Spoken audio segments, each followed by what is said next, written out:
HJ news की report. ज़्यादा जानकारी के लिए इस चैनल को सब्सक्राइब कर लीजिए। इन दिनों पूरी दुनिया में रेप, यौन उत्पीड़न, मोलेस्टेशन जैसी घटनाएं आम बात हो गई है। हाल ये है कि घर से लेकर बाहर तक महिलाएं कहीं भी खुद को सुरक्षित नहीं मानती हैं। इतना ही नहीं, पब्लिक प्लेसेस पर भी महिलाएं इसकी शिकार होती रहती हैं। बात अगर दिल्ली मेट्रो की करें तो हम यही सोचते हैं कि सुरक्षा की सारी व्यवस्थाओं से लैस दिल्ली मेट्रो दिल्ली की लाइफलाइन है। लेकिन मेघा दीक्षित नामक एक लड़की ने ट्विटर पर जो आप बीती शेयर की है, उसने मेट्रो की सुरक्षा व्यवस्था पर कई सवाल खड़े कर दिए हैं। मेघा बिट्स पिलानी से इलेक्ट्रॉनिक्स की पढ़ाई कर रही है।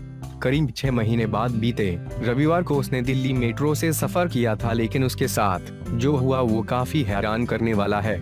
महिलाओं, अगर आपको लगता है कि आप मेट्रो के अंदर या फिर मेट्रो स्टेशन पर सुरक्षित हैं, तो आप गलतफहमी के शिकार हैं। लेकिन कैसे सुरक्षित नहीं हैं, ये मैं आपको बताती हूँ। एक आदमी मेरा पीछा कर रहा था सिर्फ 20 मिनट पहले, वो भी लगभग 8 बजे रविवार रात को। काफी नॉर्मल है ना ये? वो आदमी पूरे सफर में मेरे पास ही खड़ा था। ये भी काफी नॉर्मल है, क्योंकि कई सारे लोग एक ही रास्ते पर सफर करते हैं। नॉर्मली किसी पर भी शक नहीं किया जा सकता है। मैं गोल्फ कोर्स मेट्रो स्टेशन पर उतर गई। वो आदमी मेरे पास ही खड़ा था और फोन पर किसी से बात करने का नाटक कर रहा था। मैं अपने पेरेंट्स का इंतजार कर रही थी। मैं उस व्यक्ति पर जानबूझकर आरोप नहीं लगाना चाहती थी, इसीलिए मेट्रो से निकलते वक्त मैं रुक रुक के चल रही थी। मैं जहाँ रुक रही थी वो भी मेरे साथ रुक रहा था। मैं पापा की कार की तरफ दौड़ने लगी तो उसने मुझे धक्का देने की कोशिश की।